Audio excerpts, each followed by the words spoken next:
Supreme court ಆದೇಶದ ಮೇಲೆ ನಗರಾಭಿವೃದ್ಧಿ ಸಚಿವ ಕೃಷ್ಣ ಬೈರೇಗೌಡರು ಫುಟ್ಪಾತ್ ಒತ್ತುವರಿ ತೆರವು ಕಾರ್ಯಾರಂಭ ಮಾಡ್ತಾರೆ. ಜುಲೈ 1ರಿಂದ ಸ್ಟಾರ್ಟ್ ಆಗಿ ಇವತ್ತಿಗೆ 52 ದಿನಗಳಾಗಿದೆ. ಈ ಫುಟ್ಪಾತ್ ತೆರವು ಬೆಂಗಳೂರಲ್ಲದೆ ರಾಜ್ಯದ ಕೆಲವು ನಗರಗಳಲ್ಲೂ ಕೂಡ ಆಗ್ತಾ ಇದೆ. ಈ ಫುಟ್ಪಾತ್ ತೆರವಿನ ಬಗ್ಗೆ ವ್ಯಾಪಾರಸ್ಥರು ಏನು ಹೇಳ್ತಾರೆ ಮತ್ತು ಸಾರ್ವಜನಿಕರು ಏನು ಹೇಳ್ತಾರೆ ಅನ್ನೋದನ್ನ ಅವರಿಂದನೇ ಕೇಳೋಣ.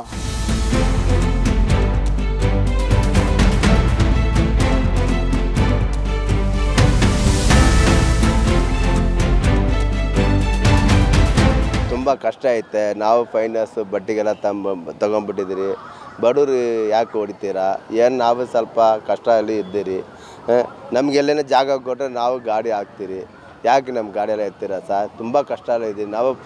ಗೀನಸ್ಸು ನಮಗೆ ಮನೆ ಇಲ್ಲ, ಜೋಬಡಿ ಮನೆ ಹಾಕೊಂಬಿಟ್ಟು ಮನೇಲಿ ಇರ್ತೀರಿ. ಜೋಬಡಿ ಮನೆಯವರೆಲ್ಲ ಬಂದ್ಬಿಟ್ಟು ಗಾಡಿ ಎತ್ತಿದ್ರೆ ನೋಡು, ಒಂದು ದಿನಕ್ಕೆ 100 ಕಾರ್ ನಿಲ್ತೈತೆ. ಅದು ಎತ್ತಕ್ಕಾಗ್ತದ? ಅದು ಎದ್ಬಿಡ್ರಿ, ನಾವನ್ನ ಗಾಡಿನೇ ಹಾಕಲ್ಲ. ಅಲ್ಲಿ ಒಂದು ಕಾರ್ ನಿಲ್ಸ್ಬೇಡ್ರಿ, ನಾವು ಒಂದು ಗಾಡಿ ಗಾಡಿ ಹಾಕಲ್ಲ. ಕಾರೆಲ್ಲ ಬಿಟ್ಬಿಡ್ತಾರೆ, ಸಾವುಕಾರೆಲ್ಲ ಬಿಟ್ಬಿಡ್ತಾರೆ. ನಮ್ಗೆ ಬಂದು ತೊಂದರೆ ಕೊಟ್ಟೋದು ಏನು ಸರ್ ನ್ಯಾಯನಾ? ನೀವು ಹೇಳಿ, ಇದು ನ್ಯಾಯನಾ? ಗಾಡಿ ಎತ್ತಿ ಹೇಳ್ತೀರಾ, ನಾವು ಎಲ್ಲಿ ಹೋಗಿ ಬದುಕೋದು? ನಮ್ಗೆ ಊಟ ಎಲ್ಲ ನಮ್ಗೆ ಸಿಗಬೇಕು. ನಾವು ಜೋಬಡಿ ಹಾಕೊಂಬಿಟ್ಟು ನಾವು ಇದ್ದೀರಿ. ನೋಡಿ, ಇಷ್ಟು ಕಾರು 500 ಕಾರು ಒಂದು ಗಾಡಿ ನಿಲ್ತೈತೆ. ಅದೆಲ್ಲ ಎತ್ತಕ್ಕಾಗ್ತದೆ? ನೋಡಿ, ಪಾರ್ಕಿಂಗ್ ಜಾಗ ಇಲ್ಲ, ಅದೆಲ್ಲ ಮಾಡ್ತೀರಿ, ಅದೆಲ್ಲ ಮಾಡಲ್ಲ. ಏನಿದ್ರೆ ತಲ್ಲದ ಗಾಡಿ ಎತ್ತಿ. ತಲ್ಲದ ಗಾಡಿ ಏನು ನಮ್ಮೇಲೆ ಏನು ತಪ್ಪು ಏನೈತೆ? ಏನು ಕೊಲೆ ಮಾಡ್ತಾರೆ? ಏನು ಮಾಡ್ತಾರೆ? ತಲ್ಲದ ಗಾಡಿ ವ್ಯಾಪಾರ ಮಾಡ್ತೀರಿ. 1 ರೂಪಾಯಿ ಕೇಳಿ ತಗೊಂತೀರಿ, 10 ರೂಪಾಯಿಗೆ 20 ರೂಪಾಯಿ ವ್ಯಾಪಾರ ಮಾಡ್ತೀರಿ ಅಷ್ಟೇ. ಯಾವಾಗ ನೋಡಿ ತಲ್ಲದ ಗಾಡಿ ಎತ್ತೀರಿ. ತಲ್ಲ ಗಾಡಿ ಇದ್ದರೆ ದೊಡ್ಡ ಸಾವುಕಾರ ಬಂದು ತಗೊತಾರ. ನಮ್ಮ ಮಾಲೆಯಲ್ಲಿ ಹೋಗ್ತಾರೆ, 200 ರೂಪಾಯಿ ಕೊಟ್ಟು ತಗೊಂತಾರೆ. ನಮ್ಮ ಹತ್ರ 50 ರೂಪಾಯಿ ಕೊಟ್ಟು ತಗೊತಾರೆ. ಸಾರೆ ಎಲ್ಲ ಗಾಡಿ ತೆಗಿ ಅಂತ ಹೇಳ್ತವ್ರೆ. 40 ವರ್ಷದಿಂದ ವ್ಯಾಪಾರ ಮಾಡ್ತೀವಿ. ಇಲ್ಲಿ ಸಾಲ ಎಲ್ಲ ತೊಗೊಂಡಿದ್ದೀನಿ. ಡೈಲಿ ಫೈನಾನ್ಸು ಕಟ್ಟಬೇಕು, ಮಕ್ಕಳದು ಸ್ಕೂಲ್ ಫೀಸ್ ನೋಡಬೇಕು, ಆಮೇಲೆ ಮನೆ ಬಾಡಿಗೆ ನೋಡಬೇಕು. ಫುಟ್ಪಾತಲ್ಲಿಂದ ವ್ಯಾಪಾರ ಮಾಡೋಕ್ಕೆ ಬಿಡ್ತಾಯಿಲ್ಲ. ಅಲ್ಲೇ ಕಾರ್ಪೊರೇಷನವರು ಬಂದು ಗಾಡಿ ಎಲ್ಲ ತೆಗಿತಾವ್ರೆ, ಹೊಡಿತಾವ್ರೆ. ಜೀವನ ಏನು ಸರ್ ಮಾಡಬೇಕು ಹೇಳಿ? ಥರ ತುಂಬ ಕಷ್ಟ ಇದೆ. ಬಡವರಿಗೆ ಬಂದು ತುಂಬ ವರ್ಷದಿಂದ ನಾವು ಈ ವ್ಯಾಪಾರ ಬಿಟ್ಟು ಬೇರೆ ಕೆಲಸ ಏನೇನು ನಮಗೆ ಏನೇನು ಗೊತ್ತಿಲ್ಲ. ಇದೇ ನಮಗೆ ರೂಢಿ ಆಯಿತು, ಮತ್ತು ಯಾವುದಿಲ್ಲ. ಇದೇ ಕಾನೂನು ಮಾಡಿದೆ ಅಂಗಡಿ ಇಡಬಾರ್ದು ಅಂತ. ಕಾನೂನು ಮಾಡಿದ್ದಾರೆ ಸರ್. ಏನು ಮಾಡೋದು ಅಂತ ಗೊತ್ತಿಲ್ಲ. ಏನು ಮಾಡ್ತಾರೆ ಮೇಲೆ ಏನು ಮಾಡ್ತಾರೆ? 3 ಜನ ಮಕ್ಕಳು ಸಾಕೋಬೇಕಂದ್ರೆ ಕಷ್ಟ ಆಗುತ್ತೆ. ಅದಕ್ಕೆ ನಾನು ಈ ಥರ ಗಾಡಿ ಹಾಕ್ಕೊಂಡು ಫುಟ್ಪಾತ್ ಮೇಲೆ ಮಾಡ್ತಾಯಿದ್ದೀನಿ. ಗಾಡಿಗಳು ಎತ್ತಿಸ್ಬಿಡಿದ್ರೆ ನಮಗೂ ಕಷ್ಟ ಆಗುತ್ತೆ. ನಾನು ಫೈನಾನ್ಸ್ ತಗೊಂಡಿದ್ದೀನಿ. ಆಮೇಲೆ ಮನೇಲಿ ತುಂಬ ಕಷ್ಟ ಆಗುತ್ತೆ. ಮಕ್ಕಳು ಓದಿಸೋಕ್ಕೂ ತುಂಬ ಕಷ್ಟ ಆಗುತ್ತೆ. ಅದಕ್ಕೋಸ್ಕರ ನಮಗೂ ಫುಟ್ಪಾತ್ ಮೇಲೆ ನಮಗೇನು ಈ ಥರ ಬಸ್ಸುಗಳು ಫ್ರೀ ಬೇಡ. ಆಮೇಲೆ ತಿಂಗಳು ದುಡ್ಡು ಕೊಡ್ತಾರಲ್ಲ, ಅದೂ ಬೇಡ ನಮಗೆ. ಈ ಥರ ಫುಟ್ಪಾತ್ ಮೇಲೆ ಬದುಕೋಕ್ಕೊಂದು ಜಾಗ ಬಿಡಿದ್ರೆ ಸಾಕು ನಮಗೆ. ಇದು ಒಂದು ನಾವು ಕೇಳ್ಕೊತಾ ಇದ್ದೀವಿ. ಮಕ್ಕಳು ಬಂದುಬಿಟ್ಟು 3 ಜನ ಹೆಣ್ಮಕ್ಳಿದ್ದಾರೆ ನನಗೆ. ಅವ್ರಿಗೂ ಬೆಂಗಳೂರಲ್ಲಿ ಎಲ್ಲ ಖರ್ಚು ಎಲ್ಲ ರೇಟ್ಗಳೈತೆ. ಬದುಕೋಕೆ ತುಂಬ ಕಷ್ಟ ಆಗ್ತಾಯಿದೆ ನಮಗೂ. ಅದಕ್ಕೋಸ್ಕರ ನಾನು ಬಾಡಿಗೆ ಕಟ್ಕೊಳಕ್ಕಾಗಲ್ಲ. ಅಂಗಡಿಗಳು ತೆಕ್ಕೊಂಡು ಈ ಥರ ಫುಟ್ಪಾತ್ ಮೇಲೆ ನನಗೊಂದು ಜಾಗ ಬಿಡಿದ್ರೆ ಸಾಕು. ನಾವು ಬದುಕೋಣಕ್ಕೆ ಸ್ವಲ್ಪ ಸಹಾಯ ಮಾಡೋಂಗೆ ಆಗ್ತೀರಿ ನನಗೆ. ಏನಣ್ಣ ಗಾಡಿ ಎಲ್ಲ ಹಂಗೆ ಎತ್ತಿಸ್ಬಿಟ್ರೆ ಹೆಂಗೆ ಬದುಕೋದು ನಾವು? ಏನೋ ಅವ್ರವ್ರು ಬಡ್ಡಿಗೆ ಈಸ್ಕೊಂಡು ಹಾಕಿದ್ದಾರೆ. ಒಬ್ಬರು ಶುಗರ್ ಇದೆ, ಒಬ್ರಿಗೆ BP ಇದೆ, ಏನು ಅಷ್ಟು ಕಷ್ಟಗಳಿದೆ. ಸಾಲ ಪಾಲ ಮಾಡಿ ಹಾಕಿದ್ದಾರೆ. ಒಬ್ಬೊಬ್ರಿಗೆ ಗಂಡ ಶುಗರ್ ಇದ್ದಾನೆ, ಹೆಂಡತಿ ಶುಗರ್ ಇದ್ದಾರೆ. ಅವ್ರಿಗೊಂದು ಗಾಡಿ ಇವ್ರಿಗೊಂದು ಗಾಡಿ ಕೊಡಲಿ, ಜಾಸ್ತಿ ಬೇಡ. ನ್ಯಾಯವಾಗಿ ಹೋಗೋಣ. ಗಂಡ ಹೆಂಡತಿಗೆ 2 ಗಾಡಿ ಕೊಡಲಿ, ನಮ್ಗೆ ಜಾಗ ಕೊಡಲಿ. ಇಷ್ಟು ವರ್ಷ ಇಲ್ಲದೆ ಇದೇನು ಇವಾಗ ಹೊಸ್ದಾಗಿ ಬಂದೈತೆ. ಇವಾಗ 50 ವರ್ಷದಿಂದ ಇದು ನಡೀತಾ ಇಲ್ವಾ? ನಡೀತಾ ಇತ್ತಾನೆ. ಒಬ್ಬೊಬ್ರು 1 ಲಕ್ಷ ಹಾಕಿದ್ದಾರೆ, ಅದು ಕೊಟ್ಬಿಡ್ತಾರಾ? ಹೋಗ್ಲಿ, ಅವ್ರು ಕೊಟ್ಬಿಟ್ಟು ಗಾಡಿ ಎತ್ತಕಂದ್ರೆ ಎತ್ತೀವಿ. ಎಲ್ಲೂ ಅದನ್ನು ಗಾಡಿ ಎತ್ತಂದ್ರೆ ಎಲ್ಲಿ ತಗೊಂಡೋಗಿ ಹಾಕೋದು? ಅವ್ರವ್ರು ಬಾಡಿಗೆ ಕಟ್ಟಬೇಕು, ಸಾಲ ಮಾಡಿಕೊಂಡು ಮಕ್ಕಳನ್ನ ಸಾಕಬೇಕು, ಸ್ಕೂಲ್ ಕಳಿಸ್ಬೇಕು. ನಾವೇನು ಮೊಮ್ಮಕ್ಕಳಿಗೆ ಅವ್ರಿಗಿರೋ ಗಾಡಿ ಹಾಕಲ್ಲ. ಒಬ್ರಿಗೆ 1 ಗಾಡಿ ಕೊಡ್ರಿ. ಗಂಡ ಎಂತಿರ್ತಾರೆ, ಇಬ್ರಿಗೆ 2 ಗಾಡಿ ಕೊಡ್ರಿ. ನಮಗೆ ಜಾಗ ಕೊಡ್ರಿ. ನಾವು ಸಾಲ ತೀರ್ಸ್ಬೇಕು. ನೋಡಿ, ಇವಾಗ 1 ತಿಂಗಳಾಯ್ತು ಸಾಲ ತೀರಿಸಿಲ್ಲ. ಅವ್ರು ಬಂದು ನಮ್ಮನ್ನ ಹಿಡ್ಕೊಂಡಿದ್ದಾರೆ ರೋಡಲ್ಲೇ, ಸಾಲ ಕೊಡ್ರಿ ಅಂತ. ಏನು ಮಾಡಿಕೊಡೋದು ನಾವು? ಇಲ್ಲ, ಈ ಥರ ಲಾಯರು ಇವರೆಲ್ಲ ಗಾಡಿ ಎತ್ತಿಸ್ಬಿಟ್ರು, ಅವ್ರನ್ನ ಕೊಡೋಕ್ಕನ್ನೋಕ್ಕಾಗುತ್ತಾ? ಹೋಗಿ ನಾವು ಕೇಳೋಕ್ಕಾಗುತ್ತಾ? ನ್ಯಾಯವಾಗಿ ಹೇಳಲಿ ಅವರು. ನೋಡಮ್ಮ, ಒಬ್ರಿಗೊಂದು ಗಾಡಿ ಹಾಕ್ಕೊಡ್ರಿ. ಒಂದು ಗಂಡನ ಒಂದು ಹೆಂಗಸ್ರಿಗೆ 1 ಗಾಡಿ. ವಯಸ್ಸಾದವ್ರು ಎಲ್ಲೂ ಹೋಗ್ತಾರೆ? ಎಲ್ಲರೂ ದುಡ್ದೇ ತಿನ್ಬೇಕು ಈ ಕಾಲದಲ್ಲಿ. ಹಣ ಏನು ಸುಮ್ಮನೆ ಬರೋಲ್ಲ, ದುಡಿದ್ರೆ ತಾನೇ ಬರೋದು. ಇಲ್ಲಾಂದರೆ ಎಲ್ಲರೂ ಹೋಗಿ ನಾವು ಭಿಕ್ಷೆನೇ ಬೀಳಬೇಕು. ಇನ್ನು ಗಾಡಿಗಳು ಇಟ್ಕೊಂಡು ನಾವು ಹೆಂಗೆ ಸಾಲ ತೀರ್ಸೋ? ಸಾಲದವನ್ನ ಹಂಗೆ ಕೇಳ್ತಾನೆ, ಬಾಯಿಗೆ ಬಂದಂಗೆಲ್ಲ ಬೈತಾನೆ ನಮ್ಮನ್ನ ಬಂದು. ಇಷ್ಟು ವರ್ಷ ಇಲ್ಲದೆ ಇವಾಗ ಎತ್ತಂದ್ರೆ ನಾವು ಎಲ್ಲಿ ತಗೊಂಡೋಗಿ ಎತ್ಕೊಂಡೋಗಿ ಹಾಕೋದು? ಅವ್ರಿಗೆ ಅಷ್ಟು ತಿಳಿಯಲ್ವ. ಇವಾಗ ಇಷ್ಟು ಫಸ್ಟ್ ಇದ್ದಿದ್ದವರೆಲ್ಲ ಹಾಕಂದ್ರು, ಇವ್ರು ಬಂದ ಮೇಲೆ ಎಲ್ಲ ಗಾಡಿ ಹತ್ತಿಸ್ತಾರೆ. ಎಲ್ಲಿ ಜಾಗ ಇದೆ ನಾವು ಹಾಕೋಕ್ಕೆ? ಎಲ್ಲ ಬಾಡಿಗೆಗಳು ಕಟ್ಟಬೇಕು, ಮಕ್ಕಳನ್ನು ಸಾಕಬೇಕು, ಎಲ್ಲ ಕೂಲಿ ಕೆಲಸ ಮಾಡವ್ರೆ. ಏನು ಆಫೀಸ್ ಕೆಲಸ ಮಾಡೋಲ್ಲ. ಅವ್ರಿಗೆ ದೊಡ್ಡವ್ರಿಗೆಲ್ಲ ಏನು ಪ್ರಾಬ್ಲಮ್ ಇಲ್ಲ. ಈ ಬಡವ್ರಿಗೆ ಪ್ರಾಬ್ಲಮ್. ಇವಾಗ ಗಾಡಿ ಹಾಕಿರೋರಿಗೆ ಯಾರು ಕೊಡ್ತಾರೆ? ಯಾರ ಹತ್ರ ಹೋಗಿ ಕೇಳೋದು? 2 ಗಾಡಿ ಹೊಡೆದಾಕಿದ್ದಾರೆ ನೋಡಿ. ನಮ್ಮ ಗಾಡಿ ಚಕ್ರ ಎಲ್ಲ ಹೊಡೆದಾಕ್ಬಿಟ್ರು. ನಾನು ತೋರಿಸ್ತೀನಿ. ಇವಾಗ 1 ತಿಂಗಳಾಯ್ತು ವ್ಯಾಪಾರ ಹಾಕಿ. ನಾವು ಸಾಲದವ್ರಿಗೆ ಹೆಂಗೆ ಕೊಡೋದು? ಗಾಡಿನ ರಿಪೇರಿ ಮಾಡೋದಾ ಇಲ್ಲ ಗಾಡಿ ಹಾಕೋದಾ ಹೇಳ್ರಿ? ಇದು ನಮ್ಮಿನೇ ತಾನೇ ನಾವು ಸಾಲ ಮಾಡ್ಕೊಂಡು ಹಾಕ್ತಾ ಇರ್ತೀವಿ. ಇವಾಗ ಇದು ನಾವು ವ್ಯಾಪಾರ ಮಾಡಿಲ್ಲ ಅಂದರೆ ಎಲ್ಲಿಂದ ಸಾಲ ತೀರ್ಸೋದು? ಸಾಲನೇ ತೀರ್ಸೋಕ್ಕಾಗಲ್ಲ. ಮಕ್ಕಳನ್ನ ಸಾಕೋದು ಹೆಂಗೆ ಹೇಳ್ರಿ? ನಮ್ಮದು ಪಕ್ಕದಲ್ಲೇ 4 ಗಾಡಿ ಹೊಡೆದಾಕ್ಬಿಟ್ಟಿದ್ದಾರೆ ಇಲ್ಲಿ. ಇವಾಗ ನಮ್ಮ ಜೀವನ ನಡಿಬೇಕು, ನಾವು ಬಾಡಿಗೆ ಕಟ್ಟಬೇಕು, ಮಕ್ಕಳಿಗೆ ಸಾಕಬೇಕು, ಹಾಸ್ಪಿಟಲ್ದು ಕಟ್ಟಬೇಕು. ನಮಗೆ BP ಐತೆ, ಶುಗರು ಐತೆ, ಎಲ್ಲ ನೋಡಬೇಕು. ನಮ್ಮನೆ ಒಬ್ಬರೇ ದುಡಿಮೆ ಮಾಡೋರು ನಾವು. ಒಂದು ವ್ಯವಸ್ಥೆ ಮಾಡಿಕೊಡ್ಬೇಕು. ಏನಾನ ಸ್ವಲ್ಪ ಒಂದು ಲೈನ್ ಹಾಕಿ ಒಂದು ಟ್ರ್ಯಾಕ್ ಮಾಡಿ ಬಂದು ಒಂದೊಂದು ಗಾಡಿ ಒಬ್ಬೊಬ್ಬರಿಗೆ ಹಾಕಿ ಏನಾನ ಮಾಡಿಕೊಡ್ಬೇಕು. ಗೌರ್ಮೆಂಟವ್ರು ಮಾಡ್ತಾರೆ, ಆಗತ್ತೆ. ಅವರು ಮಾಡಿಕೊಟ್ರೆ ಒಳ್ಳೇದೈತೆ. ಸ್ವಲ್ಪ ನಮ್ಮ ಬಡವರಿಗೋಸ್ಕರ ಸ್ವಲ್ಪ ಮಾಡಬೇಕು. ಈಗ ಪ್ರತಿ ತೆರವು ಮಾಡಿದ್ರು ಮತ್ತೆ ಹಾಕಿದ್ದೀರಾ? ಹಾಗೆ ನಾವು ಏನು ಕಡೆ ಜಾಗ ಕೊಟ್ಟಿದ್ದಾರೆ ಅಂತಲ್ಲ ಸರ್, ಅದು ಜಾಗ ಕೊಟ್ಟಿರ್ತಾರೆ, ಮೆಮೊರಿ ಮೇಲೆ ಕೊಟ್ಟಿದ್ದಾರೆ. ಆದರೆ ಅಲ್ಲಿ ಬಿಸ್ನೆಸ್ ಇಲ್ಲ. ಅಲ್ಲಿ ಏನಾಗೈತೆ, ರೋಡ್ ಚಿಕ್ಕದು, ಪಾರ್ಕಿಂಗು, ಮಾಲ್ ತೊಗೊಂಡೋಗಿ ಒಳಗಡೆಗೆ ಆಗಲ್ಲ. ಇನ್ನೂ ಜಾಮ್ ಆಗುತ್ತೆ ರೋಡಲ್ಲಿ. ಒಂದು ಆಟೋ ತೊಗೊಂಡು ಬಂದು ಮುಂದ್ಗಡೆ ನಡೆಸ್ಕೊಳೋಕ್ಕೆ ಜಾಗ ಇರಲ್ಲ. ನಾವು ತೊಗೊಂಡು ಹೋಗೋದು, ಒಳಗಡೆ ಮಾರೋದು, ಪಾರ್ಕಿಂಗ್ ಇಲ್ಲ, ಏನಿಲ್ಲ. ಅಂಥ ಜಾಗ ಮಾಡಿಕೊಡ್ತಾರೆ. ಸ್ವಲ್ಪ ವ್ಯವಸ್ಥೆ ಇರೋ ಜಾಗದಲ್ಲಿ ಮಾಡಿಕೊಟ್ರೆ ನಾವು ನಮ್ಮ ಜೀವನ ಮಾಡ್ಕೊಳ್ತೀವಿ. ಮೋರಿ ಮೇಲೆ ಅಲ್ಲಿ ಕಟ್ಟಿದ್ದಾರೆ, ಆದರೆ ಅಲ್ಲಿ ಪಾರ್ಕಿಂಗೇ ಇಲ್ಲ. ಮುಂದ್ಗಡೆ ರೋಡ್ ಸಿಕ್ಕೋದು, ಗಿರಾಕೂ ಬರೋಲ್ಲ, ಅಲ್ಲಿ ಕಸ್ಟಮರ್ ಬರ್ತಾರೆ. ಏನೇನು ಲಾಸ್ ಆಯ್ತು ನಿಮ್ಮದು? ಅವು ತರಕಾರಿ ಹಾಕ್ತೀರಿ, ಫ್ರೂಟ್ ಹಾಕ್ತೀರಿ. ಒಂದು ಏನಾಗೈತೆ, ಗಾಡಿ ಎತ್ತಿನಿಂದ ಕಸ್ಟಮರು ಬರ್ತಾಯಿಲ್ಲ. ಇವಾಗ ಏನಾಯ್ತಾ, ಗಾಡಿ ಎತ್ಬಿಟ್ಟಿದ್ದಾರೆ ಅಂತ ಯಾರೂ ಬರ್ತಾಯಿಲ್ಲ. ನಾವು ಗಾಡಿ ಹಾಕ್ತಾಯಿರಿ, ಅದರ ಬಿಸ್ನೆಸ್ ಮೊದಲಂಗಿಲ್ಲ. ಇವಾಗೆಲ್ಲ ಏನಾಗೈತೆ, ಗಾಡಿ ಎತ್ಬಿಟ್ಟಿದ್ದಾರೆ, ಕಸ್ಟಮರು ಯಾರೂ ಬರ್ತಾಯಿಲ್ಲ. ಡೈಲಿ ನಮ್ಮ ಜೀವನಕ್ಕೋಸ್ಕರ ಜಾಸ್ತಿ ಕಷ್ಟ ಆಗ್ಬಿಟ್ಟಿತ್ತು. 2-3 ದಿನದಿಂದ ಏನೋ ಹಬ್ಬ ಅಂತ ಬಿಟ್ಟಿದ್ದಾರೆ ಅವರು ಆ್ಯಕ್ಷನ್. ಸೋಮವಾರ ಮಂಗಳವಾರ ತಿರ್ಗಾ ಬರ್ತಾರೆ. ಏನೋ ನೆಮ್ಮದಿ ಇಲ್ಲ, ಏನೂ ಇಲ್ಲ ನಮಗೆ. ಹಂಗಾಗ್ಬಿಟ್ಟಿತ್ತು. ಯಾವಾಗ ಬರ್ತಾರೆ, ಯಾವಾಗ ಎತ್ಕೊಂಡು ಹೋಗ್ತಾರೆ, ಏನು ಮಾಡ್ತಾರೆ ಗೊತ್ತಿಲ್ಲ. ನಾವು ಇಲ್ಲಿ ಲೋಕಲ್ ಇರೋವರು. ನಮಗೇನೋ ಒಂದು ಸ್ವಲ್ಪ ವ್ಯವಸ್ಥೆ ಮಾಡಿ ಐಡೆಂಟಿ ಕಾರ್ಡಿ ಒಂದು ಎಲ್ಲಿ ಸೈಡ್ನೆಲ್ಲ ಒಂದು ಜಾಗ ಮಾಡಿ ನನ್ನ ಗಾಡಿಗೆ ಜಾಗ ಹಾಕ್ಕೊಟ್ರೆ ಒಳ್ಳೆಯದು.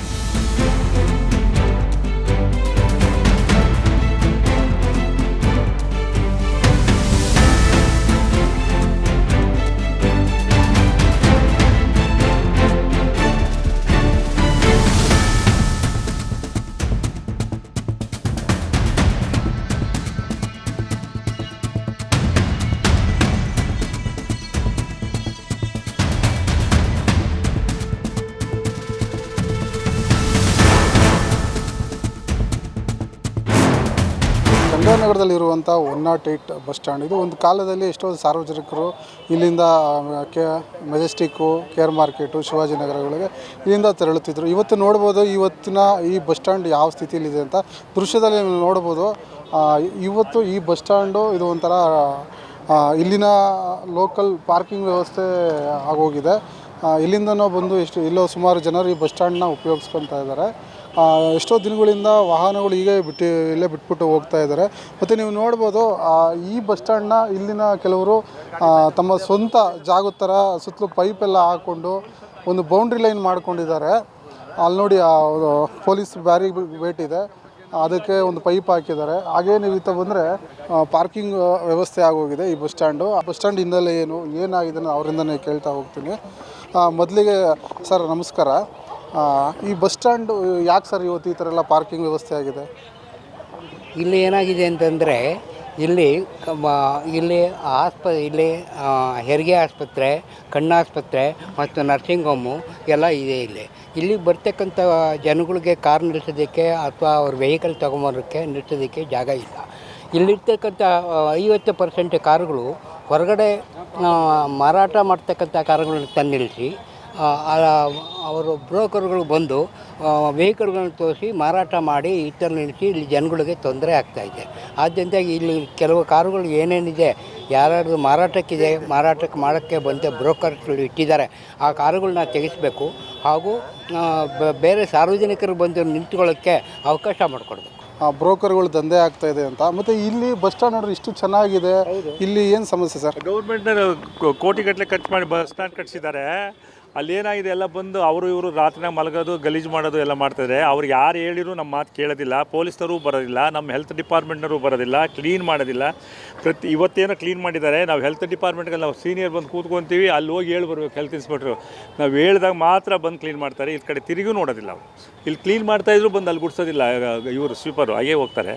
ಅವ್ರಿಗೆ ಸ್ವಲ್ಪ ಹೇಳಿ ಗುಡಿಸಿ ಕ್ಲೀನ್ ಮಾಡೋಕ್ಕೆ. ಇಲ್ಲಿ ಸಾರ್ವಜನಿಕ ಕೂತ್ಕೊಳೋದು, ಸೀನಿಯರ್ ಸಿಟಿಸನ್ ಕೂತ್ಕೊತಾರೆ. ಮಧ್ಯ ರೋಡಲ್ಲಿದೆ ಇದು, ಅಕ್ಕಪಕ್ಕ ಎಲ್ಲರಿಗೂ ತೊಂದರೆ. ಈ ಕಡೆ ಇದು ಮೇಯ್ನ್ ರೋಡಿಂದ ಈ ಹೋಟ್ಲಿಂದ ಹಿಡಿದು ಪೊಲೀಸ್ ಸಿಗ್ನಲ್ವರೆಗೂ ನಾವು ಹೋಗೋಕ್ಕಾಗಲ್ಲ. ಹಬ್ಬ ಗಾಡಿಗಳು ಯಾರು ಇವು ಫುಟ್ಪಾತ್ ಗಾಡಿಗಳು, ಅವ್ರನ್ನೇನು ನಾವು ಮಾತಾಡ್ಸೋಕ್ಕಾಗಲ್ಲ ಸರ್.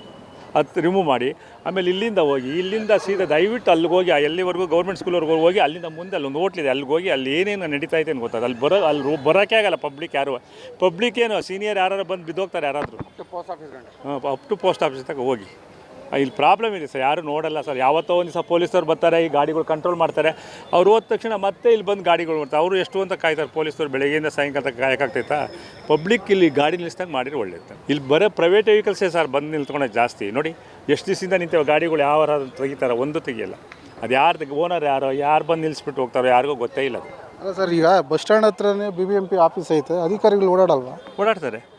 ಅವ್ರಿಗೇನಿಲ್ಲ ಇದಿಲ್ವಲ್ಲ, ಓಡಾಡಿರೋ ಅವ್ರದ್ರ ಮೇಲೆ ಗಮನನೇ ಇಲ್ವಲ್ಲ. ಯಾರು MLAಗಳು ಬರ್ತೀವಿ, ಅವ್ರು ಬರ್ತೀರಿ, ಇವ್ರು ಬರ್ತೀನಿ ಒಂದು ದಿವಸ ಮಾತ್ರ ಅವ್ರು ಪೊಲೀಸ್ ಆಫೀಸರ್ ಇನ್ಸ್ಪೆಕ್ಷನ್ ಬರ್ತೀನಿ ಅಂದರೆ ಅವತ್ತೆಲ್ಲ ಬಂದು ನಿಂತ್ಕೊತಾರೆ. ಈ ಗಾಡಿಗಳಂತೂ ತಗ್ಸಲ್ಲ. ಅಲ್ಲಿ ನಿಂತ್ಕೊಂಡು ಹಂಗೆ ನೋಡ್ಕೊಂಡು ಅದೇನೋ ಹೋಗ್ತಾರೆ. ಈ ಗಾಡಿಗಳು ಒಂದೂ ತಗ್ಸಲ್ಲ ಅವರು. ಒಂದು 2-3 ಸಲ ಬಂದರು ಪೊಲೀಸರು, ಟ್ರಾಫಿಕ್ನವರು ಫೋಟೋ ತೊಗೊಂಡ್ರು, ಎಲ್ಲ ಮಾಡಿರು, ಇಲ್ಲಿ ನಿಂತಿರೋ ಗಾಡಿ ತೆಗ್ಸಿರು, ಮತ್ತೆ ಅವ್ರು ಬಂದ. ಪರ್ಮನೆಂಟ್ ಸೊಲ್ಯೂಷನ್ ಇಲ್ಲ ಇಲ್ಲಿ, ಅಷ್ಟೇ ತಾತ್ಕಾಲಿಕವಾಗಿ. ಫುಟ್ಪಾತಲ್ಲಿ ಏನಾಗಿದೆ ಅಂತಂದರೆ ಒಂದು ಪೆಟ್ಟಿಗೆ ಅಂಗಡಿ ಇಟ್ಕೊಂಡಿದ್ದಾರೆ. ಅದು ಪೆಟ್ಟಿಗೆ ಅಂಗಡಿ ಇದೆ, ಅದನ್ನು ತೆಗೆಸೇ ಇಲ್ಲ. ಅಲ್ಲಿ ಜಡ್ಜಸ್ಗಳು, ಗವರ್ನರು, ಚೀಫ್ ಮಿನಿಸ್ಟ್ರು, ದೊಡ್ಡ ದೊಡ್ಡ ಮಿನಿಸ್ಟ್ರುಗಳೆಲ್ಲ ಕಾರಲ್ಲಿ ಹೋಗ್ತಾರೆ, ಏರ್ಪೋರ್ಟ್ಗೆ ಹೋಗ್ತಾರೆ, ಏರ್ಪೋರ್ಟ್ ಬರ್ತಾರೆ. ಯಾರ ಕಣ್ಣಿಗೂ ಅದು ಬಿದ್ದಿಲ್ಲ. ದಿನಕ್ಕೊಂದು 15 ಜನ IAS ಆಫೀಸರ್ಸ್ ಹೋಗ್ತಾರೆ, 15 ಜನ ಜಡ್ಜಸ್ಗಳು ಹೋಗ್ತಾರೆ, ಮಿನಿಸ್ಟ್ರುಗಳು ಓಡಾಡ್ತಾ ಇರ್ತಾರೆ. ಒಬ್ಬರ ಕಣ್ಣಿಗೂ ಅದು ಬಿದ್ದಿಲ್ಲ. ನೋಡಿ ಅಲ್ಲಿ ಹೋಗಿ 1.5 ಅಡಿನಲ್ಲಿ ಆ ಬಸ್ ಸ್ಟ್ಯಾಂಡಲ್ಲಿ ಇಳಿತಕ್ಕಂಥ ಎಲ್ಲ ಜನಗಳು ಅಲ್ಲಿ ಓಡಾಟ ಆಗ್ತಿದೆ. ಸರ್ಕಾರಿ ರಸ್ತೆ ಬಿಟ್ಬಿಟ್ಟು ಅವ್ರು ಬೇಕಾದ್ರೆ ಕೂತ್ಕೊಳ್ಳಿ, ಬೇಡ ಅಂತ ಹೇಳಲ್ಲ. ಫುಟ್ಪಾತಲ್ಲಿ ಇರೋದು ಜನಗಳು ಓಡೋದಕ್ಕೋಸ್ಕರ, ವಯಸ್ಸಾದವ್ರು ಓಡೋದಕ್ಕೋಸ್ಕರ. ಅಲ್ಲೇ ಇಟ್ಕೊಂಡು ಕೂತ್ಕೊಂಡ್ರೆ ಹೇಗೋಕ್ಕಾಗುತ್ತೆ? ಅದನ್ನು ತೆಗೆಸ್ಬೇಕು. ಅದನ್ನು ಪ್ರತಿನಿತ್ಯ ಅದು ರೆಗ್ಯುಲರಾಗಿ ನಾವು ಮಾಡ್ತಾಯಿದ್ರೆ ಅದು ನಿಂತ್ಕೊಳ್ಳೋಕ್ಕೆ ಹೊರತು ಜನ ತೆಗಿತಾರೆ ಹೊರತು ಇಲ್ದೇ ಆಗಲ್ಲ. ಇವತ್ತು ಸೋಮವಾರ ತೆಗೆದ್ರೆ ಮಂಗಳವಾರದಿಂದ ಶನಿವಾರ ತನಕ ಇಡ್ತಾರೆ, ಭಾನುವಾರ ತನಕ. ತಿರುಗಿ ಸೋಮವಾರ ತೆಗಿತೀರಿ, ಹೀಗಾಗ್ತಿದೆ. ಅವ್ರು ಇಟ್ಕೊಂಡು ನಡೀತಕ್ಕಂಥ ಏನೇನು ಇದೆ ಪದಾರ್ಥಗಳು ಇಟ್ಕೋತಾರೆ, ಯಾವುದೋ ಅಂಗಡಿ ಇಟ್ಕೊಂಡಿದ್ದಾರೆ, ಅದನ್ನು ಇದು ಮಾಡಿಬಿಡ್ಬೇಕು, ತೆಗೆದು ಬೆಂಕಿಗೆ ಹಾಕಬೇಕು. ಆವಾಗಲೇ ಸರಿ ಹೋಗುತ್ತೆ, ಇಲ್ಲದೇ ಆಗೋಲ್ಲ. ಹಬ್ಬದ ಟೈಮ್ ಅಂತ ಬಂದಾಗ ಇಲ್ಲಿ ಓಡಾಡೋಕ್ಕೆ ತುಂಬಾ ತೊಂದರೆ ಆಗುತ್ತೆ. ಏನಂದರೆ ಎಲ್ಲ ರೋಡ್ಗೇ ಹಾಕೊಂಡ್ಬಿಡ್ತಾರೆ. ಸೊ ಮಳೆನೂ ಬರ್ತಾ ಇರುತ್ತೆ. ಇದು ಮತ್ತು ಮಕ್ಳನ್ನ ಸ್ಕೂಲಿಂದ ಕರ್ಕೊಂಬರುವಾಗ ಎಲ್ಲಿ ಇಲ್ಲ ತಗೊಳ್ಳೋರು ಗಾಡಿನೂ ಏನು ಗಾಡಿ ಹಾಕಿರ್ತಾರಲ್ಲ ಅದ್ರ ಮುಂದೆನೇ ನಿಂತ್ಕೊತಾರೆ. ತುಂಬಾ ತೊಂದರೆ ಆಗುತ್ತೆ. ಅವ್ರಿಗೂ ಹೊಟ್ಟೆಪಾಡಿದೆ. ಬಟ್ ಅಟ್ಲೀಸ್ಟ್ ಒಂದು ಸ್ವಲ್ಪ ಓಡಾಡೋಕ್ಕೆ ಜಾಗ ಮಾಡ್ಕೊಂಡು ಬಿಟ್ಬಿಟ್ಟಾದರೂ ಜಾಗ ಬಿಟ್ಟರೆ ನಾವು ಇದು ಮಾಡ್ಕೋಬೋದು. ಅಲ್ಲಿ ಕೆಳಗಡೆ ಅದೇನೋ ಒಂದು ಕಾಂಪ್ಲೆಕ್ಸ್ ಥರ ಮಾಡಿಟ್ಟಿದ್ದಾರೆ. ಅದು ಇನಾಗ್ರೇಟ್ ಮಾಡಿದಾರ ಇಲ್ವೋ ಗೊತ್ತಿಲ್ಲ. ಇದು 5th ಮೇನ್ ರೋಡಲ್ಲಿ ಇದು ಈ ಥರ ಗಾಡಿ ಹಾಕ್ಕೊಂಡಿದ್ದಾರಲ್ಲ, ಅವ್ರಿಗೆ ಅಲ್ಲಿ ಅಂಗಡಿ ಮಾಡ್ಕೊಳ್ಳಿ ಅಂತ. ಬಟ್ ಅಲ್ಲಿ ಒಬ್ಬರೂ ಇಲ್ಲ. ಒಂದು ರೋಡ್ನ ಒಂದು ಸೈಡ್ ಇದನ್ನ ರೋಡ್ ಡೆಡಿಕೇಟ್ ಮಾಡಿದ್ರೆ ಅಲ್ಲಿ ಎಲ್ಲ ಹಾಕ್ಕೊಂಡ್ರೆ ನಾವು ಎಲ್ಲರೂ ಅಲ್ಲಿ ಹೋಗ್ತೀವಿ. ಅಲ್ಲೋಗಿ ಆವಾಗ ಅಲ್ಲಿ ಓಡೋದಕ್ಕೆ ಇದು ವಾಹನಗಳಿರಬಾರ್ದು. ಬರೀ ಇವ್ರಿಗೆ ಮಾತ್ರ ಏನು ಗಾಡಿಯವ್ರಿಗೆ ಮಾತ್ರನೇ ಇರಬೇಕು. ಆವಾಗ ಅವ್ರು ಎಲ್ಲರೂ ತರಕಾರಿ ಮಾರೋರು, ಹಣ್ಣು ಮಾರೋರು ಎಲ್ಲರೂ ಹೋಗಿ ಅಲ್ಲಿ ಇದ್ದರೆ ಒಂದು ಡೆಡಿಕೇಟ್ ಮಾಡಿಟ್ಬಿಟ್ರೆ ಅದು ಅಲ್ಲೇ ಇರ್ತಾರೆ ಅವರು. ಇಲ್ಲೆಲ್ಲ ಡಿಸ್ಟರ್ಬ್ ಮಾಡಲ್ಲ ಅವರು. ಮತ್ತು ಹಬ್ಬಗಳ ದಿನಗಳಲ್ಲಿ ಅವರು ಏನು ಅಲ್ಲಿ ಇದಿದೆ ಎಂಥದ್ದು ಗ್ರೌಂಡ್ ಇದೆ, ಅಲ್ಲಿ ಇಟ್ಕೊಂಡ್ರೆ ವಾಸಿ. ಯಾಕಂದರೆ ತುಂಬ ಅಷ್ಟು ಹಡ್ಕೊಂಡ್ಬಿಡ್ತಾರೆ ಅವರು. ಇದು ಶಾಮಂತಿ ಎಲ್ಲ ಕಟ್ತಾ ಇರ್ತಾರೆ ಮತ್ತು ಮಾರ್ತಾ ಇರ್ತಾರೆ ಎಲ್ಲನೂ. ಅವ್ರಿಗೆ 4-5 ಜನ ಕುಟುಂಬದಲ್ಲಿ ಬಂದಿರ್ತಾರೆ. ಸೊ ಆ ಜಾಗ ಫುಲ್ಲು ಅವ್ರದ್ದೇ ಆಕ್ಯುಪೈ ಮಾಡ್ಕೊಂಬಿಟ್ಟಿರ್ತಾರೆ. ಫುಟ್ಪಾತಲ್ಲಿ ಕಾಲಿಡೋಕ್ಕೆ ಜಾಗ ಇರೋದಿಲ್ಲ. ಮ್ಯಾಟ್ ಹಾಕ್ಕೊಂಬಿಟ್ಟಿರ್ತಾರೆ, ತರ್ಪಲ್ನ ಹಾಕ್ಕೊಂಬಿಟ್ಟಿರ್ತಾರೆ, ಹೂವು ಹಾಕಿರ್ತಾರೆ. ನಾವು ಓಡಾಡೋಕ್ಕಾಗಲ್ಲ. ಸೊ ಹಾಗೆ ಇದರಲ್ಲಿ ಎಂಥದ್ದು ಗ್ರೌಂಡ್ ಇದೆ, ಗ್ರೌಂಡಲ್ಲಿ ಒಂದು ದಿನ 2 ದಿನ ಅವ್ರಿಗೆ ಬಿಟ್ಕೊಟ್ರೆ ವಾಸಿ. ಈಗ ಇಲ್ಲಿ ಹೌದು, ಈಗ ಅವ್ರು ಹೇಳಿರೋ ಥರ ಹಣ್ಣವ್ರಿಗೆ ತರಕಾರಿ ಅವ್ರಿಗೆಲ್ಲ ಅಲ್ಲಿ ವ್ಯವಸ್ಥೆ ಮಾಡಿಕೊಟ್ರೆ ತುಂಬ ಉತ್ತಮನೇ. ಬಟ್ ಕಾರ್ ಪಾರ್ಕಿಂಗಿಗೂ ಕೂಡ ತೊಂದರೆ ಇದೆ ಈ ಏರಿಯಾದಲ್ಲಿ. ಅದಕ್ಕೂ ಏನಾದರೂ ಒಂದು ವ್ಯವಸ್ಥೆ ಮಾಡಿಕೊಡ್ಬೇಕು ಇವರು. ಈಗ ಇವ್ರದ್ದು ಹೊಟ್ಟೆಪಾಡೆ ಅಲ್ವಾ, ಇವ್ರುಗಳು ಇಲ್ಲಿರೋ ಏರಿಯಾಗಳೆಲ್ಲ ಚಿಕ್ಕದಿದ್ದಾವೆ. ಅವ್ರ ಕಾರ್ಗಳನ್ನ ಎಲ್ಲಿ ತೊಗೊಂಡಾಗ ನಿಲ್ಲಿಸ್ಕೋತಾರೆ. ಈಗ ನನ್ನ ಕಾರ್ನೂ ಕೂಡ ಒಂದೊಂದು ಸರಿ ತಂದು ಇಲ್ಲೇ ನಿಲ್ಲಿಸ್ತೀನಿ ನಾನು. ಹಂಗಿರಬೇಕಾದ್ರೆ ಅವ್ರಿಗೂ ಒಂದು ಜಾಗನ ಮಾಡಿಕೊಡ್ಬೇಕು. ಒಂದು ಪಾರ್ಕಿಂಗ್ ಇರೋ ಕರೆಕ್ಟಾಗಿ ವ್ಯವಸ್ಥೆ ಮಾಡಿಕೊಟ್ಟು ಇಷ್ಟು ಗೀಸು ಅಂತ ಏನಾದ್ರು ಕಟ್ಟೋ ಥರ ಮಾಡಿದ್ರೆ ಅವರು ನಿಲ್ಲಿಸ್ಕೋತಾರೆ. ಅವ್ರ ಮನೆಗಳ ಹತ್ರ ನಿಲ್ಲಿಸ್ಕೊಳ್ಳೋಕೆ ಜಾಗ ಇಲ್ಲ ಅನ್ನೋ ಕಾರಣಕ್ಕೋಸ್ಕರನೇ ತಂದು ಅವ್ರು ನಿಲ್ಲಿಸ್ತಾ ಇರೋದು. ಕಸ ಗಿಸ ಎಲ್ಲ ಇದೆ, ಅದೆಲ್ಲ ಸ್ವಲ್ಪ ತೆಗಿಸೋಕೆ ರೆಡಿ ಮಾಡಿಸಿ ಸ್ವಾಮಿ, ಸಾಕು. ಗಾಡಿಗಳೆಲ್ಲ ಎತ್ತಿಸ್ಬಿಟ್ಟಿದ್ರು. ಎಲ್ಲ ಗಾಡಿಗಳಲ್ಲಿ ಎತ್ತಿಸಿದ್ದಾರೆ, ಆದರೂ ಮತ್ತೆ ಇಟ್ಕೊಂಡಿದ್ದಾರೆ. ಕಸ ಎಲ್ಲ ಹಾಕಿದ್ದಾರೆ, ರೋಡ್ನಲ್ಲಿ ಎಲ್ಲ ಕಸ ಹಾಕಿದ್ದಾರೆ. ರೋಡ್ನಲ್ಲಿ ಇದೇನು ಪ್ಲಾಸ್ಟಿಕ್ ಎಲ್ಲ ಬಿಸಾಕಿದ್ದಾರೆ, ಕವರ್ಗಳು ತಗೊಂಬಂದು ಹಾಕಿದ್ದಾರೆ. ಅದನ್ನೆಲ್ಲ ಸ್ವಲ್ಪ ಏನಿಲ್ಲ, ಸ್ವಲ್ಪ ಸರ್ಚ್ ಮಾಡಿಬಿಟ್ಟು ಇದು ಮಾಡಿದ್ರೆ ಆಗ್ತದೆ. ಇಲ್ಲ ಪೊಲೀಸ್ನವ್ರಿಗೆ ಹೇಳಿದ್ರು ಅವರು ಇದು ಮಾಡ್ತಾರೆ, ಅವಾಯ್ಡ್ ಮಾಡ್ತಾರೆ. ಆ ಥರ ಸ್ವಲ್ಪ ದಯವಿಟ್ಟು ಮಾಡಿಸಿ ಸ್ವಾಮಿ, ಅಷ್ಟೇ. ಸರ್ ಹತ್ತತ್ರ ನಾನು ಇಲ್ಲಿ ಇದೇ ಸರ್ಕಲಲ್ಲಿ 108 ಬಸ್ ಸ್ಟ್ಯಾಂಡಲ್ಲಿ 20 ವರ್ಷದಿಂದ ಇದ್ದೀನಿ. ಎದುರಿಗೆ ನಮ್ಮ ದೇವಸ್ಥಾನ ಇದೆ, ಎಲ್ಲಮ್ಮ ದೇವಸ್ಥಾನ. ಅವಾಗ ನಮ್ಮ ಬಸ್ ಸ್ಟ್ಯಾಂಡ್ ಹಿಂಗಿತ್ತು, 108 ಬಸ್ ಸ್ಟ್ಯಾಂಡ್. ಈ ಬಸ್ ಸ್ಟ್ಯಾಂಡ್ ಇಲ್ಲ, ಏನಿಲ್ಲ. ಓಕೆ, ಇದ್ದಿದ್ದು ಒಂದೇ ಬಸ್ ಸ್ಟ್ಯಾಂಡ್ ನಿಮಗೆ. ಆವಾಗ ಅಷ್ಟು ಚೆನ್ನಾಗಿತ್ತು, ಪಾರ್ಕಿಂಗ್ ಪ್ರಾಬ್ಲಮ್ ಇಲ್ಲ, ಇದಿರಲಿಲ್ಲ. ಅಷ್ಟು ರೋಡು ಕ್ಲಿಯರ್ ಆಗಿತ್ತು. ಈ ನಡುವೆ ಏನಾಗ್ಬಿಟ್ಟಿದೆ ಅಂದರೆ ಗೌರ್ಮೆಂಟ್ ಬಂದು ಕುಂತ್ಕೊಳ್ಳಿ, ಒಳ್ಳೇದಾಗ್ತಾಯಿದೆ, ಎಲ್ಲರಿಗೂ ಒಳ್ಳೇದಾಗ್ತಾಯಿದೆ. ಎಲ್ಲ ಸ್ಕೀಮ್ಗಳು ಕೊಡ್ತಾವ್ರೆ. ಆದರೆ ಸ್ಕೀಮ್ಗಳು ಕೊಡೋದ್ರಲ್ಲಿ ಏನು ಮಾಡೋರು ಅಂದರೆ, ಇವತ್ತು ಬೈರೇಗೌಡರು ಸಾಹೇಬ್ರು ಏನು ಮಾಡ್ತಾಯಿದ್ದಾರೆ ಅಂದರೆ ಎಲ್ಲ ಇಂಪ್ರೂವ್ ಮಾಡೋಕ್ಕೆ ನೋಡ್ತಾವ್ರೆ. ಅದು ಅವ್ರು ಕೊಟ್ಟಿದ್ದು ಬಂದು ನಾಳೆಗೆ ಬಂದು ಕಟ್ ಮಾಡಿರ್ತಾರೆ. ಮೊನ್ನೆ ಬಂದು ಎಲ್ಲ ತಗೊಂಡೋದ್ರು, 2 ದಿನ ಖಾಲಿ ಇತ್ತು, ಮುಗೀತು. ಅದಾದಮೇಲೆ ಮತ್ತೆ ಅದೇ ಸ್ಟಾರ್ಟ್ ಆಗಿದೆ. ನಾವೇನು ಮಾತಾಡೋದು ನೋಡಿ, ವಯಸ್ಸವ್ರು ನಮಗೂ ವಯಸ್ಸು. ನಾಳೆ ನನಗೆ 56, 57. ನೆಕ್ಸ್ಟ್ ನಾವು ಬರ್ತೀವಿ ಅಲ್ಲಿ ಬಸ್ ಸ್ಟ್ಯಾಂಡಲ್ಲೂ ನಮ್ಗೆ ಇದಿಲ್ಲ. ಅದರಲ್ಲಿ ಇಲ್ಲಿನ ಎಸ್ಪೆಷಲಿ ಹಬ್ಬ ಹರಿದಿನಗಳಲ್ಲಿ ತುಂಬಾಗಿರ್ತವೆ. ಯಾರಂತ ಗೊತ್ತಿಲ್ಲ, ಯಾರು ಕಂಪ್ಲೇಂಟ್ ಮಾಡೋದು ನೋ ರೆಸ್ಪಾನ್ಸ್. ನಾವು ಬಡವರು, ಇಲ್ಲೇ ಹುಟ್ಟಿ ಬೆಳೆದಿರೋರು. ನಮ್ಗೆ ಈ ಕೆಲಸ ಬಿಟ್ಟರೆ ಬೇರೆ ಕೆಲಸ ಇಲ್ಲ. ಗೋರ್ಮೆಂಟ್ ಹೆಲ್ಪ್ ಮಾಡ್ದಲ್ಲ, ಏನೋ ಯಾರು ಮಾಡ್ದಲ್ಲ. ಸುಮ್ಮನೆ ಬಂದ್ಬಿಟ್ಟು ಗಾಡಿಗಳು ಎತ್ತೋದು, ಇದು ಮಾಡೋದು. ಯಾವ ನ್ಯಾಯ ಹೇಳಿ? ಇದಕ್ಕೆ ಉತ್ತರ ಕೊಡ್ರಿ ಅಲ್ವಾ?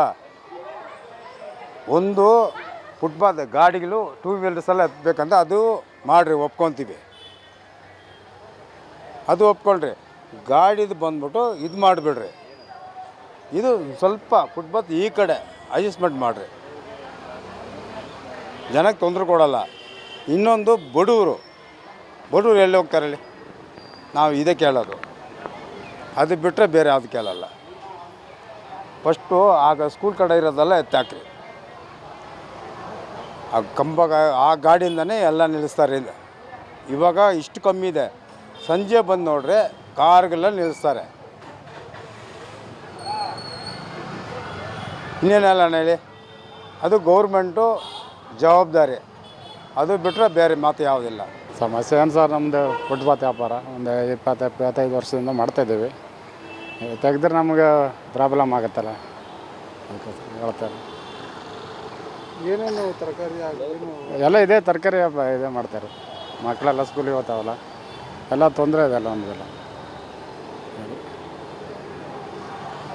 ಎಲ್ಲ ಇದೇ ವ್ಯಾಪಾರ ಮಾಡ್ಕೊಂಡ್ವಿ. ಒಂದು 28 ವರ್ಷದಿಂದ ಮಾಡ್ತಾಯಿದ್ದೀವಿ. ತೆಗೆದ್ರೆ ತೊಂದರೆ ಇಲ್ಲ ನಮ್ಗೆ. ಎಲ್ಲದಕ್ಕೂ ಅದು ಮಾಡಬೇಕಲ್ಲ. 28 ವರ್ಷದಿಂದ ವ್ಯಾಪಾರ ಮಾಡ್ತಾ ಇದ್ದೀರಾ? ಹಾಂ. ಒಂದು ಕಸ್ಟಮರು ರೆಗ್ಯುಲರ್ ಕಸ್ಟಮರ್ ಅಂತ ರೆಗ್ಯುಲರ್ ಕಸ್ಟಮರ್ ಬರ್ತಾರೆ, ಒಬ್ಬೊಬ್ಬರು ಹೊಸ ಕಸ್ಟಮರು ಬರ್ತಾರೆ. ಹೌದಾ? ಈಗ ಏಕ್ದಮ್ ಮಾಡ್ರೆ ತೊಂದರೆ ಅಲ್ವ ಎಲ್ಲರಿಗೂ? ಮತ್ತೆ ಏನು ಅಂಗಡಿ ಇರಬೇಕು ಅಂತಾರೆ? ಅಂಗಡಿ ಇರಬೇಕಲ್ಲ, ಇಲ್ದಿರಿ ಏನು ಸರ್ ಅಂಗಡಿ ಬಾಡಿಗೆ ಕೊಟ್ಟೆಲ್ಲ ಮಾಡ್ಲಿಕ್ಕೆ ಆಗ್ತಾಯಿದೆ. ಇವಾಗ ಎಲ್ಲ ಕಡೆ ಬಾಡಿಗೆ ಜಾಸ್ತಿ. ಸಣ್ಣ ಪುಟ್ಟ ಮಾಡ್ರು ಬಾಡಿಗೆ ಜಾಸ್ತಿ. ಎಲ್ಲ ಅಡ್ವಾನ್ಸ್ ಬಾಡಿಗೆಲ್ಲ ಕಟ್ಬಿಟ್ಟು ಮಾಡ್ಲಿಕ್ಕೆ ಆಗ್ತದೆ. ನಮ್ಗೆ ಕಷ್ಟ ಸುಖಾಗ ನಮ್ಗೆ ಒಳ್ಳೆ ದಾರಿ ಯಾರೂ ತೋರಿಸಿಲ್ಲ. ನಾವು ಏನು ಇದು ಹೂವು ಮಾರಿ ಮಕ್ಕಳೇ ನಾವು ಜೀವನ ಮಾಡಿ ಬೆಳೆಸಿದ್ದೀವಿ. ನಮಗೂ ವಯಸ್ಸಾಗಿದೆ, ನಮ್ಮ ಯಜಮಾನ್ರಿಗೆ ಕೈ ಕಾಲು ಆಗಲ್ಲ. ನಾವು ಈ ಹೂವು ಮಾರಿ ನಾವು ಜೀವನ ಮಾಡಬೇಕು. ನಮಗೆ ಬೇರೆ ಎಲ್ಲಿ ಹೋಗಿ ಬದುಕೋಕ್ಕೆ ಜಾಗ ಇಲ್ಲ. ನಾನು ಸಾಯೋವರೆಗೆ ಈ ಹೂವು ಮರಿನ ನಾನು ಊಟ ತಿನ್ನಬೇಕು. ನಮ್ಗೆ ಅದಕ್ಕೂ ಒಳ್ಳೆ ದಾರಿ ನೀವು ತೋರಿಸಿ ಕೊಡಿ, ನಾವು ಇಲ್ಲೇ ಕುತ್ಕೊಂಡು ಜೀವನ ಮಾಡಿಬಿಟ್ಟು ಹೋಗ್ತೀವಿ ಅಷ್ಟೇ. ನಮಗೆ ಬೇರೆ ಯಾವುದಿಲ್ಲ, ಎಲ್ಲ ಇಲ್ಲೇ ಐತೆ. ನಮ್ಮದು ವೋಟ್ರ್ ಲಿಸ್ಟ್ ಐತೆ, ಆಧಾರ್ ಕಾರ್ಡ್ ಐತೆ, ಎಲ್ಲ ನಾವು ಇಲ್ಲೇ ಮಾಡ್ತಾಯಿದ್ದೀವಿ. ನಾವು ತಮಿಳ್ನಾಡಾಗ ನಮ್ಗೆ ಏನೂ ಹೋಗೋದಿಲ್ಲ, ಎಲ್ಲ ಇಲ್ಲೇ ಮಾಡಬೇಕು. ನಮ್ಗೆ ಬದುಕೋದಕ್ಕೆ ನಮ್ಗೆ ಜಾಗ ಇಲ್ಲಿ ಬೇಕು ಸ್ವಲ್ಪ, ಅಷ್ಟೇ ನಮಗೆ ಸಾಕು, ಬೇರೆ ಯಾವುದು ನನಗೆ ಬೇಡ. ನಮ್ಮ ಇಬ್ಬರಿಗೂ ವಯಸ್ಸಾಗಿದೆ, ನಾವು ಹೋಗಿ ಬೇರೆ ಕಡೆ ಎಲ್ಲಿ ದುಡಿಯೋಕ್ಕಿಲ್ಲ, ನಾನು ಇಲ್ಲೇ ಜೀವನ ಮಾಡಬೇಕು. ಅದೇ ನೀವು ಏನಾರ ಸ್ವಲ್ಪ ಸಹಾಯ ಮಾಡಿರಿ ಅಷ್ಟೇ. ಇದು ಕೃಷ್ಣ ಬೈರೇಗೌಡರು ಮಾಡ್ತಾ ಇರೋದು ಒಳ್ಳೆ ಕೆಲಸನೇ, ಇಲ್ಲ ಅಂತಲ್ಲ. ಬಟ್ ಎಷ್ಟೋ ಜನ ಫುಟ್ಪಾತ್ ನಂಬ್ಕೊಂಡು ನೆನ್ನೆ ಮೊನ್ನೆಯಿಂದಂತೂ ಬಂದಿಲ್ಲ. ಒಂದು 50, 60, 70 ವರ್ಷದಿಂದ ಫುಟ್ಪಾತಲ್ಲಿ ಎಷ್ಟೋ ಜನ ಜೀವನ ಮಾಡ್ತಾಯಿದ್ದಾರೆ. ಅದರಲ್ಲಿ ಈಗ ಫುಟ್ಪಾತಲ್ಲಿ ಎಷ್ಟೋ ಜನ ನಾನು ಕೇಳಪಟ್ಟಿಗೆ ಹೊರಗಡೆ ಹೋದಾಗ ನಮ್ಮ ಪೇಟೆ ಮೇಲೆ 1 ಲಕ್ಷ ದುಡ್ಡು ತೊಗೊಂಡಿದ್ದೀನಿ, ತೀರಿಸ್ಬೇಕು, ವ್ಯಾಪಾರ ಇಲ್ಲ ಅನ್ನೋರು ಎಷ್ಟೋ ಜನನೂ ಇದ್ದಾರೆ, ಇಲ್ಲ ಅಂತಲ್ಲ. ಫುಟ್ಪಾತ್ ಈಗ ಹೆಚ್ಚಿನ ಕನ್ನಡಿಗರಿಗಿಂತ ಬೇರೆ ಪರಭಾಷೆಯಲ್ಲೂ ಅಳವಡಿಸ್ಕೊಂಡಿರೋ ತುಂಬ ಜನ ಇದ್ದಾರೆ. ಈ ಕೆಲಸ ನಮ್ಮ ಬೈರೇಗೌಡರು ಮಾಡ್ತಾ ಇರೋದಕ್ಕೆ ನಾವೆಲ್ಲ ಸಾಥ್ ಕೊಡ್ತೀವಿ, ಇಲ್ಲ ಅಂತಲ್ಲ. ಹಾಗೆಯೇ ಒಬ್ರೊಬ್ರೂ ಗಾಡಿನ ಮನೆಗೆ 1 ಗಾಡಿ 2 ಗಾಡಿ ಮಿನಿಮಮ್ ಇರಬೇಕು. ಈಗೆಲ್ಲ ಮಿನಿಮಮ್ ಒಬ್ರದ್ದು ಗಾಡಿ 5, 10, 15, 50, 100 ಇದ್ರ ಮಟ್ಟಿಗೆ ಗಾಡಿ ಇದೆ. ಅದು ಕನ್ನಡಿಗರಿಗೆ ಅಂತಲ್ಲ, ಬೇರೆ ಪರಭಾಷೆ ಇರೋದ್ರಿಂದ ಕನ್ನಡಿಗರಿಗೆ ಈಗ ನಮ್ಮ ಮುಖ್ಯಮಂತ್ರಿ ಆದಂಥವ್ರು ಕನ್ನಡಿಗರ ಮೊದಲನೇ ಆದ್ಯತೆ ಕೊಡಬೇಕು. ಫುಟ್ಪಾತಲ್ಲಿ ಒಂದು ಲೈನ್ ಕೊಡ್ತೀವಿ, ಅದ್ರ ಒಳಗಡೆ ನೀವು ಮಾಡ್ಕೊಳ್ಳಿ ವ್ಯಾಪಾರ ಅಂತ ಇದು ಮಾಡಿದ್ದಾರೆ. ಈಗ ಕೃಷ್ಣಗೌಡರು ಮಾಡ್ತಾ ಇರೋದು ತಪ್ಪು ಅಂತ ನಾವು ಹೇಳೋಕ್ಕಾಗಲ್ಲ, ಸರಿ ಅಂತಲೂ ಹೇಳೋಕ್ಕಾಗಲ್ಲ. ಅವ್ರು ಮಾಡ್ತಾ ಇದ್ದಾರೆ, ಈಗ ಒಳ್ಳೆ ಕೆಲಸ ಇದ್ದಿದ್ದಾರೆ, ಪಬ್ಲಿಕ್ಕು ಇಷ್ಟ ಆಗಿದೆ. ಹಾಗೆ ಫುಟ್ಪಾತದಲ್ಲಿ ಇರೋ ಜೀವನ ಮಾಡೋಕ್ಕೂ ಅವ್ರಿಗೂ ಸ್ವಲ್ಪ ಒಟ್ಟಿಗೆ ಜಾಗ ಮಾಡಿಕೊಡ್ಬೇಕು. ಈಗ ನಾವು ಫುಟ್ಪಾತಲ್ಲಿ ಮಾಡ್ಕೊಳ್ಳಿಲ್ಲ, ಇಷ್ಟು ದಿನ ಟೈಮ್ ಕೊಡಿ ಸರ್, ದುಡ್ಡು ತೊಗೊಂಡಿದ್ದೀರಾ ತೀರಿಸ್ಕೊಳ್ಳಿ ಅಂತ ಟೈಮ್ ಕೊಡಬೇಕು. ಸಡನ್ಲಿ ಬಂದು ಎತ್ತುತ್ತಾ ಇದ್ದಾರೆ, ಹಣ್ಣು ನೋಡಲ್ಲ, ಊಟ ನೋಡಲ್ಲ, ತಿಂಡಿ ನೋಡಲ್ಲ, ಎಲ್ಲ ಸಮೇತ ಎತ್ತಿ ಹೊಡೆದಾಗ್ತಾ ಇದ್ದಾರೆ. ಸ್ವಲ್ಪ ಒಂದು 5 ನಿಮಿಷ ಟೈಮ್ ಕೊಟ್ಟರೆ ಅವ್ರಿಗೆ. ಸುಮಾರು ಜನಕ್ಕೆ ನೋಟಿಸ್ ಕೊಟ್ಟಿದ್ದಾರೆ, ಸುಮಾರು ಜನಕ್ಕೆ ನೋಟಿಸು ಕೊಟ್ಟಿಲ್ಲ. ಸರ್, ಇಲ್ಲಿ ಫುಟ್ಪಾತ್ ಕೈಗಾಡಿ ವ್ಯಾಪಾರ ಮಾಡೋ ಫುಟ್ಪಾತಲ್ಲಿ ಎಲ್ಲರಿಗೂ ತೊಂದರೆ ಆಗ್ತಿದೆ. ಆ ಫುಟ್ಪಾತ್ ವ್ಯಾಪಾರ ನೆಮ್ಕೊಂಡು 8 ಫ್ಯಾಮಿಲಿ 10 ಫ್ಯಾಮಿಲಿ ಅದರಲ್ಲೇ ಜೀವನ ಮಾಡ್ತಿರ್ತಾರೆ. ಎಜುಕೇಷನು, ಮಕ್ಳ education, loan, finance, bank loan, ಆಮೇಲೆ ತಂದೆ ತಾಯಿದವ್ರಿಗೆ ಮೆಡಿಷನ್ ಬೇಕು, ಬಾಡಿಗೆ ಕಟ್ಟಬೇಕು, ಕರೆಂಟ್ ಬಿಲ್ ಕಟ್ಟಬೇಕು. 8 ಫ್ಯಾಮಿಲಿಗೂ ತೊಂದರೆ ಆಗುತ್ತೆ. ಈಗ ಫುಟ್ಪಾತ್ ವ್ಯಾಪಾರ ಎಸ್ಬಿಟ್ಟಿದ್ದಾರೆ, 8 ಫ್ಯಾಮಿಲಿಗೂ ಸಂಬಳ ಇಲ್ಲ, ಏನಿಲ್ಲ. ಅದರಿಂದ ಫುಟ್ಪಾತ್ ವ್ಯಾಪಾರ ಮಾಡೋರಿಗೆ ಫುಟ್ಪಾತಲ್ಲಿ ಒಂದೊಂದು ಲೈನ್ ಮಾಡಿ ವ್ಯಾಪಾರ ಮಾಡೋಕ್ಕೆ ಅವಕಾಶ ಕೊಡಬೇಕು. ಫುಟ್ಪಾತಲ್ಲಿ ವ್ಯಾಪಾರ ಮಾಡೋರೆ ಬಡವರೇ ಓಟ್ ಹಾಕಿ ಗೆಲ್ಸಿರೋದು ಕಾಂಗ್ರೆಸ್ ಪಕ್ಷ, ಅದರಿಂದನೇ ಬಂದಿರೋದು. ಅದರಿಂದ ನಾನು ರಿಕ್ವೆಸ್ಟ್ ಮಾಡ್ಕೊತಾ ಇದ್ದೀನಿ, ಈ ಏರಿಯಾದ ಶಾಸಕರು ಬೈರತಿ ಸುರೇಶ್ ಅವ್ರ ಹತ್ರ ನಾನು ಕೇಳ್ಕೊತಾ ಇದ್ದೀನಿ, ಮನವರಿಕೆಯಿಂದ ನಾನು ಮನಸ್ಫೂರ್ತಿಯಾಗಿ ಕೇಳ್ತಾ ಇದ್ದೀನಿ, ಇದಕ್ಕೆ ಅವಕಾಶ ಮಾಡಿಕೊಡ್ಬೇಕು. ಫುಟ್ಪಾತ್ ವ್ಯಾಪಾರ ಮಾಡೋರಿಗೆ ತುಂಬ ತೊಂದರೆ ಇದೆ. ದೊಡ್ಡವರೆಲ್ಲ ಕಂಪ್ನಿಗೆ ಹೋಗಿ ಕೆಲಸ ಮಾಡಿದ್ರೆ ಬರೀ ಒಂದೇ ಸಂಬಳ ಬರುತ್ತೆ. ಫುಟ್ಪಾತಲ್ಲಿ ಎಲ್ಲ ಥರನೂ ಅಡ್ಜಸ್ಟ್ ಮಾಡ್ಕೊ ವ್ಯಾಪಾರ ಮಾಡ್ಕೋದ್ರೆ ಅನುಕೂಲ ಆಗುತ್ತೆ. ಫುಟ್ಪಾತ್ ವ್ಯಾಪಾರ ಮಾಡೋರು ಊಟ ತಿಂಡಿದು ಬಡವರಿಗೆ ಕಮ್ಮಿ ರೇಟಲ್ಲಿ ಸಿಗುತ್ತೆ. ದೊಡ್ಡ ಹೋಟ್ಲು ಹೋಗಿ ಬಡವರು ಅಷ್ಟೊಂದು ಕಾಸ್ಟ್ಲಿ ದುಡ್ಡು ಕೊಟ್ಟು ತಿನ್ನೋಕ್ಕಾಗಲ್ಲ. ಇದು ನನ್ನ ಮನವರಿಕೆ, ನನ್ನ ಮನಸ್ಫೂರ್ತಿಯಾಗಿ ಮಾತಾಡ್ತಾ ಇರೋದು. ಇದಕ್ಕೆ ಅವಕಾಶ ಕೊಡಬೇಕಂತ ನಾನು ಕೇಳ್ಕೊತಾ ಇದ್ದೀನಿ. ನೋಡಿದ್ರಲ್ಲ, ಸಾರ್ವಜನಿಕವಾಗಿ ಫುಟ್ಪಾತ್ ಒತ್ತುವರಿ ಮಾಡ್ತಿರೋದು ಕೆಲವರು ಸರಿ ಅಂತ ಹೇಳ್ತಾ ಇದ್ದಾರೆ. ಕೆಲವರು ಅಯ್ಯೋ ಪಾಪ ಫುಟ್ಪಾತ್ ವ್ಯಾಪಾರಿಗಳು ಏನೋ ಜೀವನ ಮಾಡ್ತಾಯಿದ್ದಾರೆ, ಅದರಿಂದನೇ ಜೀವನ ಹೊಟ್ಟೆ ಬದುಕು ಕಟ್ಕೊತಿದ್ದಾರೆ ಅನ್ನೋದನ್ನ ಹೇಳ್ತಾ ಇದ್ದಾರೆ. ಆದರೆ ವ್ಯಾಪಾರಸ್ಥರು ಏನು ಹೇಳ್ತಾ ಇದ್ದಾರೆ ಅಂದರೆ, ನಮಗೆ ಸರಿಯಾದ ಒಂದು ಪರ್ಯಾಯ ಮಾರ್ಗ ಮಾಡಿ ಕೊಡಬೇಕು, ಬೇರೆ ಕಡೆ ಅಂಗಡಿ ಕೊಡಬೇಕು.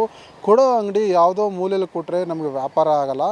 ಒಂದು ಜಾಗದಲ್ಲಿ ವ್ಯಾಪಾರ ಆಗುವಂಥ ಸಾರ್ವಜನಿಕರು ಜನರು ಓಡಾಡೋಂಥ ಜಾಗದಲ್ಲಿ ನಮಗೆ ಒಂದು ಸ್ಥಳಾವಕಾಶ ಮಾಡಿಕೊಡಬೇಕು. ಸ್ಥಳಾವಕಾಶ ಮಾಡಿಕೊಟ್ಟು ನಮ್ಮನ್ನು ಖಾಲಿ ಮಾಡಂಗೆ ಮಾಡಿದ್ರೆ ಒಳ್ಳೆಯದು ಅಂತ ಹೇಳ್ತಾ ಇದ್ದಾರೆ. ಕೆಲವರು ನ್ಯೂಸ್ ಸ್ಪೀಡ್ ಜೊತೆ ನಮಗೆ ಕೊಡೋವಂಥ ದುಡಿಮೆ 100 ರೂಪಾಯಿ ಅವ್ರು ಕೊಡೋವಂಥ ಜಾಗದಲ್ಲಿ ಆಗುತ್ತೆ, ಮತ್ತು ಕೆಲವು ಕಡೆ 1000 ರೂಪಾಯಿ ಆದಾಯ ಆಗ್ತದೆ. ಸರಿಯಾದ ಒಂದು ಸ್ಥಳ ನೋಡಿ ನಮಗೆ ಒಂದು ವ್ಯವಸ್ಥೆ ಮಾಡಿಕೊಡಬೇಕು ಅನ್ನೋದು ನ್ಯೂಸ್ ಸ್ಪೀಡ್ ಮುಖಾಂತರ ಸಾರ್ವಜನಿಕವಾಗಿ ಮತ್ತು ವ್ಯಾಪಾರಸ್ಥರು ಕೇಳ್ಕೊಳ್ತಾ ಇದ್ದಾರೆ. ಕ್ಯಾಮ್ರಾಮನ್ ಚಂದ್ರ ಜೊತೆ ವೆಂಕಟ್, ಕರ್ನಾಟಕ ನ್ಯೂಸ್ ಸ್ಪೀಡ್, ಬೆಂಗಳೂರು.